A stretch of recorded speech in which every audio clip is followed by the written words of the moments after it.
Please rotate your phone for a better view and experience.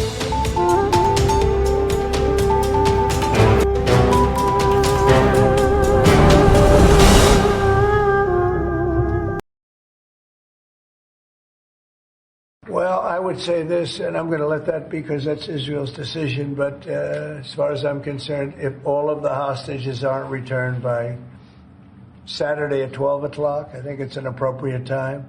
I would say cancel it and all bets are off and let hell break out. I'd say they ought to be returned by 12 o'clock on Saturday, and if they're not returned, all of them, not in drips and drabs, not 2 and 1 and 3 and 4 and 2.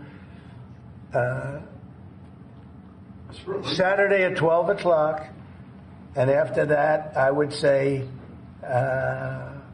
all hell is going to break out. And I don't think they're going to do it. I think a lot of them are dead.